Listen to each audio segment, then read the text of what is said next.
बहुत बहुत स्वागत है आपका एक्सीलेंस फैमिली में। मैं हूं रवि और नवी अर्थशास्त्र में इस वीडियो से पहले हम 2 वीडियोस देख चुके हैं। हमारा जो चैप्टर चल रहा है पालमपुर की कहानी, पालमपुर की कहानी में हमने पालमपुर क्या है, कैसी स्थिति में है और साथ में उत्पादन क्या होता है, उत्पादन के कारक क्या होते हैं ये पढ़ा।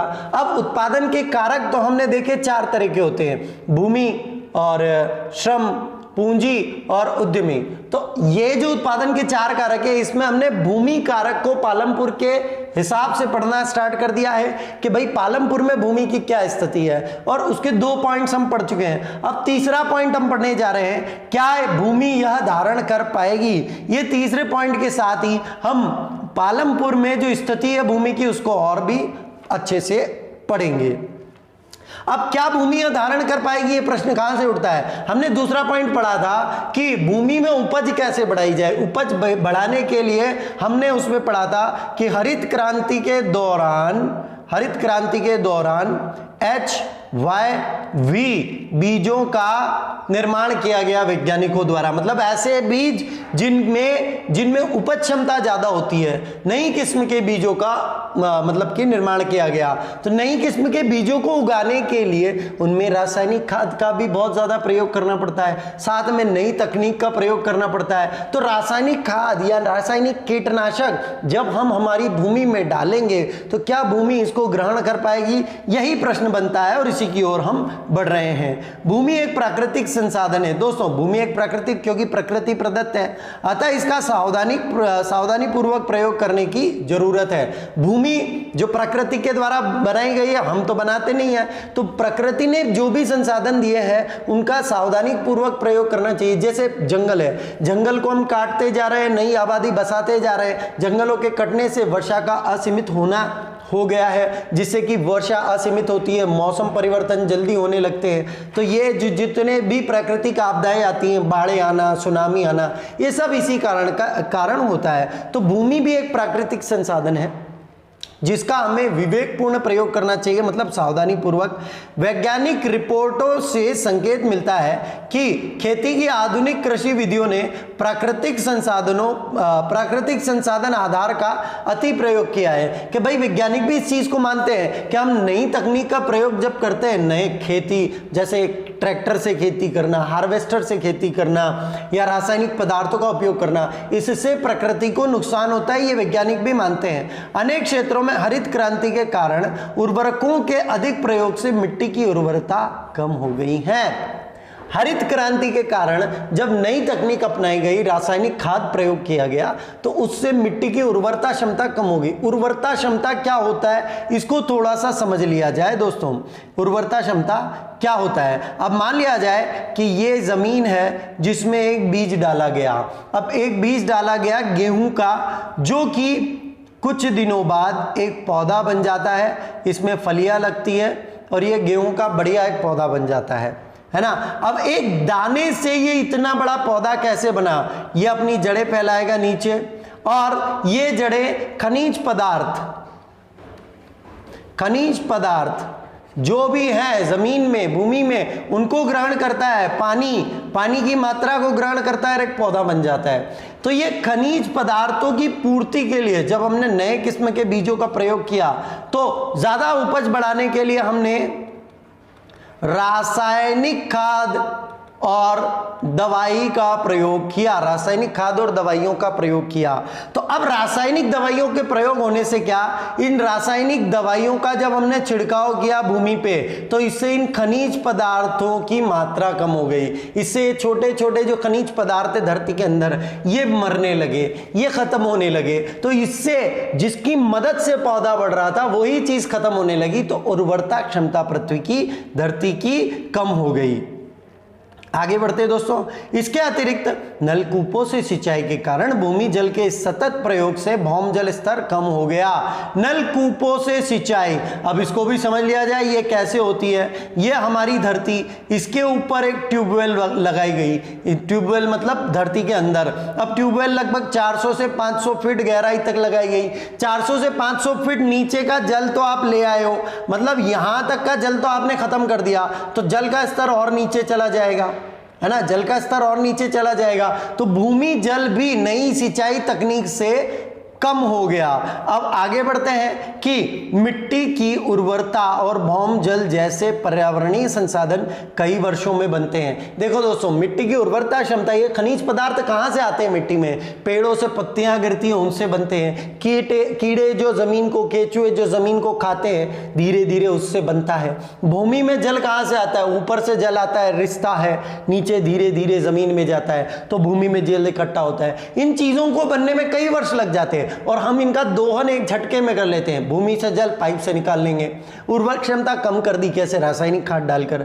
तो इससे हम हमारी प्रकृति को नुकसान पहुंचा रहे हैं। एक बार नष्ट होने के बाद उन्हें पुनर्जीवित करना बहुत कठिन है। ये जो दोनों चीजें, भौम जल और खनिज पदार्थ, इनको जीवित करना कठिन हो जाता है। कृषि का भावी विकास सुनिश्चित करने के लिए हमें पर्यावरण की देखभाल करनी चाहिए कि भाई अगर हमें भविष्य देखना है तो पर्यावरण की हमें देखभाल करनी चाहिए। अब इसके विषय में एक तथ्य है, इसको पढ़ लेते हैं कि रासायनिक उर्वरक ऐसे खनिज देते हैं जो पानी में घुल जाते हैं और पौधों को तुरंत उपलब्ध हो जाते हैं, लेकिन मिट्टी इन्हें लंबे समय तक धारण नहीं कर सकती। वे मिट्टी से निकलकर भौम जल, नदियों और तालाबों को प्रदूषित करते हैं। रासायनिक उर्वरक जब हम जमीन में डालते हैं, जैसे ये हमारी जमीन है, खेत है, यहां पर हम फसल उगाते हैं। अब ये हमारी फसल उग रही है छोटी छोटी, इसके ऊपर हम रासायनिक खाद का छिड़काव करते हैं, रासायनिक दवाई का छिड़काव करते हैं। तो इससे जमीन के नीचे जो खनिज पदार्थ है, जमीन के नीचे जो खनिज पदार्थ है वो खत्म होता है। वो हमने देखा अभी अभी। तो रासायनिक, लेकिन अब होता क्या है, ये दवा जो हम छिड़कते हैं, अब एक प्रोसेस में आपको बता दूं दवा छिड़कने का, ये जो रासायनिक खाद हम छिड़क रहे हैं, सॉरी, रासायनिक दवाई या खाद, अब ये मिट्टी में या पौधे को कब मिलेगा? जब इसमें आप पानी बहाओगे, मतलब पानी के साथ ये खाद मिलेगा।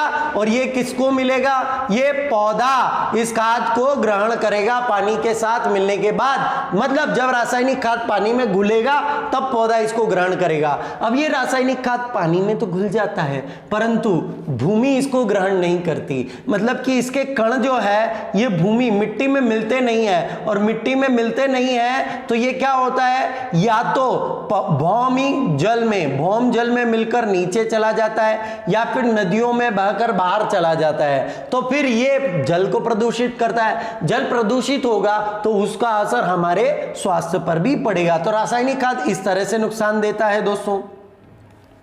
रासायनिक उर्वरक मिट्टी में उपस्थित जीवाणु और सूक्ष्म अवयवों को नष्ट कर देते हैं, जैसा हमने अभी पढ़ा। इसका अर्थ है कि उनके प्रयोग के कुछ समय पश्चात मिट्टी पहले की तुलना में कम उपजाऊ रह जाएगी। पहले जितनी उपजाऊ थी रासायनिक खाद डालने से पहले, उससे भी कम उपजाऊ हो जाएगी। इसमें एक राज्य का उदाहरण दिया हुआ है। देश में रासायनिक खाद का सबसे अधिक प्रयोग पंजाब में है। देखिए, पंजाब में उपजाऊ क्षमता बहुत है मिट्टी की। क्यों? क्योंकि वह रासायनिक खाद का प्रयोग बहुत होता है। रासायनिक खाद के निरंतर प्रयोग ने मिट्टी की गुणवत्ता को कम कर दिया है। अब इसको भी मैं एक उदाहरण के द्वारा समझा रहा हूं दोस्तों। देखिए, ये मिट्टी है। अब इसमें कोई भी पौधा अगर उगता है, ये पौधा उगा, तो पहले तो रासायनिक खाद थे नहीं, तो ये कैसे उगता था? खनिज पदार्थ की मदद से खनिज पदार्थ लेता था जड़ों के द्वारा और उगता था। अब हमने पैदावार बढ़ाने के लिए क्या किया? इसमें रासायनिक खाद भी डाल दिया, रासायनिक खाद भी डाल दिया। अब दोस्तों होगा ये कि नीचे से खनिज पदार्थ मिलेगा, ऊपर से रासायनिक खाद, तो पौधा और डबल मात्रा में उपजाऊपन देगा, तो है ना। तो ये और अधिक उपज पैदा करेगा, उपज पैदा होगी। परंतु ये कुछ सालों तक होगा, क्योंकि इस रासायनिक खाद का प्रभाव इस खनिज पदार्थ पे पड़ता जाएगा। तो धीरे धीरे खनिज पदार्थ जमीन में खत्म होते जाएंगे। तो पहले तो दो तरफ से आपको मदद मिल रही थी, खनिज पदार्थ भी मदद कर रहा था, रासायनिक खाद भी। अब रासायनिक खाद खनिज पदार्थ को खत्म कर देगा, तो आपको रासायनिक खाद की मात्रा बढ़ानी पड़ेगी, क्योंकि नीचे से तो कुछ मिल नहीं रहा है। तो आपको रासायनिक खाद की मात्रा बढ़ानी पड़ेगी, जिससे आपका खर्चा बढ़ जाएगा। वही बात यहां पर हुई है दोस्तों।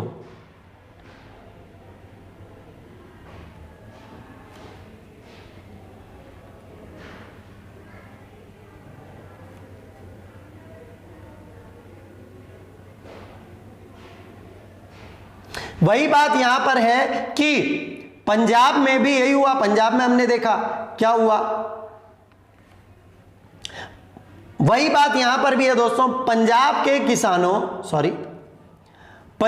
किसानों को पहले का उत्पादन स्तर पाने के लिए अब अधिक से अधिक रासायनिक उर्वरकों का अन्य आगतों का प्रयोग करना पड़ता है। अब खनिज पदार्थ तो उनकी जमीन में रहा नहीं, तो उन्हें रासायनिक खाद ज्यादा डालना पड़ेगा। उससे क्या खर्चा ज्यादा होता है। पहले तो खाली खनिज पदार्थ मिट्टी फ्री में ही दे रही थी, पर अब आपने रासायनिक खाद डाल के खनिज पदार्थ तो खत्म कर दिया। इसका मतलब है कि वहां खेती की लागत बहुत तेजी से बढ़ रही है, क्योंकि रासायनिक खाद का प्रयोग ज्यादा हो रहा है। अगला पॉइंट है दोस्तों हमारा, पालमपुर के किसानों में भूमि किस प्रकार वितरित है। अभी हमने देखा कि रासायनिक खाद को या नई तकनीक को भूमि ग्रहण कर रही है कि नहीं कर रही है, तो कहीं ना कहीं भूमि ग्रहण तो करेगी, पर उसका नुकसान भूमि पर अवश्य होगा।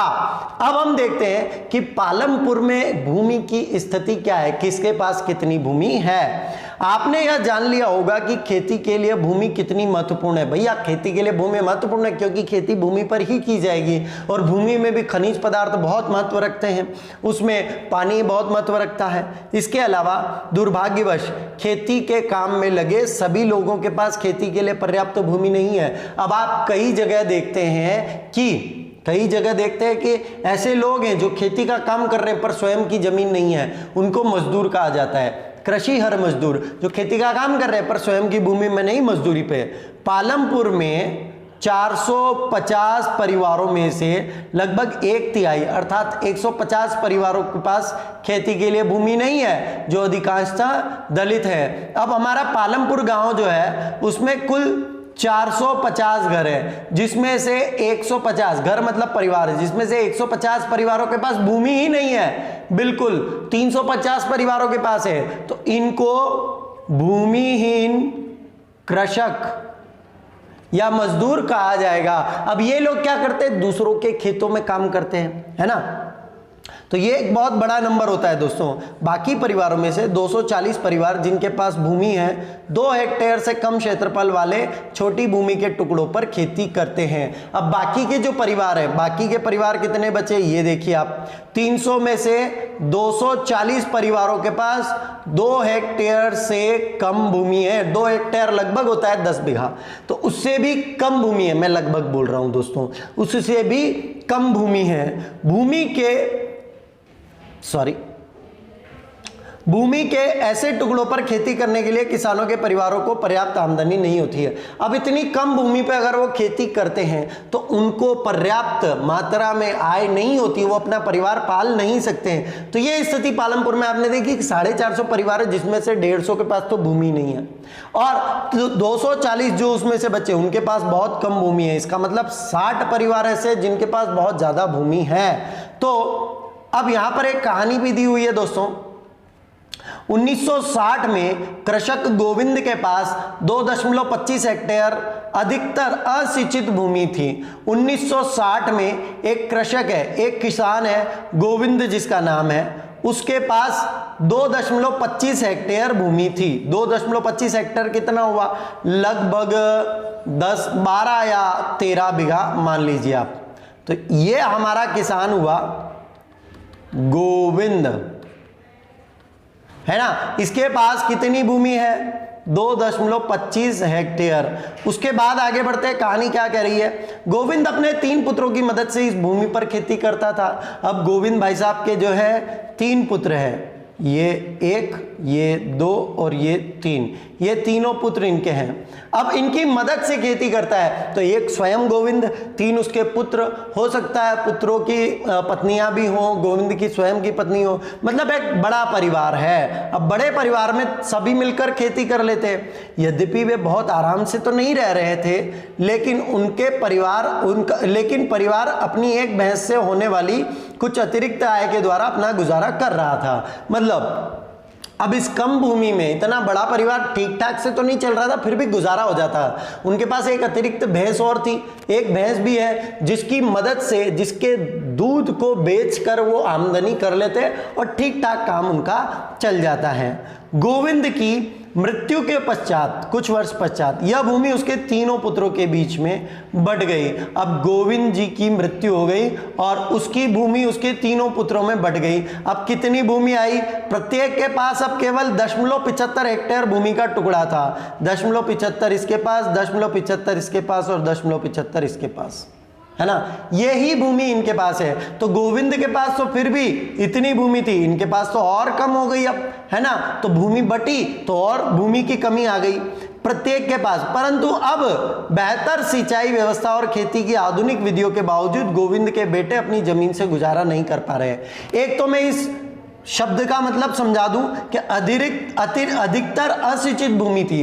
असिंचित मतलब कि ऐसी भूमि, जैसे एक भूमि है सिंचित, मतलब बरसात के अलावा भी उसमें कुआं है, ट्यूबवेल है, उससे सिंचाई कर लेते हैं। असिंचित मतलब उस भूमि में केवल बरसात के पानी से ही खेती होती है और पानी का अतिरिक्त कोई साधन नहीं है।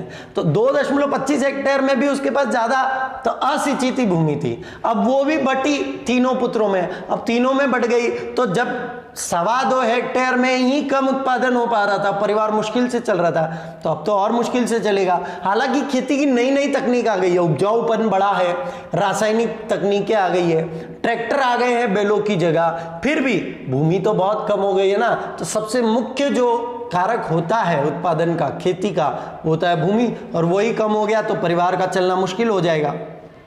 वर्ष के कुछ भाग में उन्हें कुछ अतिरिक्त कार्य भी ढूंढना पड़ता है। अब कृषि तो वो करते ही हैं, पर पूरा साल भर कृषि की आमदनी पर निर्भर नहीं रह सकते, उनको और भी आमदनी के लिए कुछ और काम ढूंढना पड़ता है। मजदूरी करते हैं, ईंटों के भट्टे पे जाते हैं, ये काम करते हैं, है ना। चित्र 1.5 में आप एक गांव के चारों ओर बिखरे हुए भूमि के छोटे छोटे टुकड़ों को देख सकते हैं। इन पर छोटे किसान खेती करते हैं। दूसरी ओर गांव के आधे से ज्यादा क्षेत्र में काफी बड़े आकार के प्लाट हैं। ओके, ये हम चित्र में देखते हैं। पालमपुर में मझौले और बड़े किसान के 60 परिवार हैं जो 2 हेक्टेयर से अधिक भूमि पर खेती करते हैं। कुछ बड़े किसानों के पास तो 10 हेक्टेयर या इससे अधिक भूमि है। अब ये हम देख पा रहे हैं इस चित्र में। इस चित्र में देखिए दोस्तों कि ये छोटे छोटे जो टुकड़े आपको दिखाई दे रहे हैं खेती के, ये एक टुकड़ा ये जो दिखाई दे रहा है ये एक किसान का है और ये 2 हेक्टेयर से भी कम है। तो ऐसे कितने टुकड़े, ये है, ये रहा, तो ये छोटे छोटे काफी किसानों के पास। और अब ये भूमि देखिए, है ना, ये भूमि देखिए कितनी ज्यादा है, ये देखिए कितनी ज्यादा है। ये एक किसान के पास इतनी भूमि और इन किसानों के पास कुल मिला के इतनी भूमि। तो किसानों के पास भूमि का बंटवारा इसमें दिखाया गया है पालमपुर में कि कुछ किसानों के पास तो बहुत ज्यादा भूमि है और कुछ किसानों के पास बहुत कम भूमि है ना। कुछ मझौले किसान हैं जिनके पास इनसे ज़्यादा भूमि है, ये मझौले किसान हो गए, फिर भी ये छोटे किसान हैं। और कुछ के पास तो 10 हेक्टेयर से ज़्यादा भूमि है। तो ये भूमि का वितरण दिखाया गया है कि ज़्यादा लोगों के पास कम भूमि और कम लोगों के पास ज़्यादा भूमि। ऐसा ही कुछ हमारे भारत की स्थिति है दोस्तों। बहुत ज़्यादा लोगों के पास तो बहुत कम पैसा है और बहुत कम लोगों के पास बहुत ज़्यादा। कुछ लोगों के पास तो इतना पैसा है जिसको गिन भी नहीं सकते, 5,000 करोड़, 10,000 करोड़ रुपया, है ना। कुछ लोगों के पास इतना पैसा है और कुछ लोगों के पास तो 2 वक्त का खाना नहीं मिल पाता। तो वही दशा यहां पर भूमि के वितरण की भी पालमपुर में है। तो ये किसानों में भूमि का वितरण यहां दिखाया गया है दोस्तों। तो यहां पर हमारा लगभग भूमि का वितरण खत्म होता है और हमारा भूमि का टॉपिक खत्म होता है। तो अब हमने उत्पादन के कारक में भूमि को खत्म कर लिया है। अब हम अगली बात श्रम पे करेंगे, जिसको कि हम अगले पॉइंट में, अगले पार्ट में पढ़ेंगे। तो उम्मीद करता हूं कि वीडियो आपको पसंद आया होगा दोस्तों। और अगर इस चैप्टर से, इस पार्ट से रिलेटेड आपको कोई समस्या है या अर्थशास्त्र के विषय में आपका कोई प्रश्न है या कोई सुझाव है कि सर इस वीडियो में ये आप और बेहतर कर सकते हैं या आपकी ये कमियां हैं, तो आप कमेंट बॉक्स में हमें लिखकर भेज सकते हैं, हम उस पर जरूर विचार करेंगे। तो दोस्तों प्लीज चैनल को सब्सक्राइब कीजिए और वीडियो को लाइक कीजिए, शेयर कीजिए। बहुत बहुत धन्यवाद।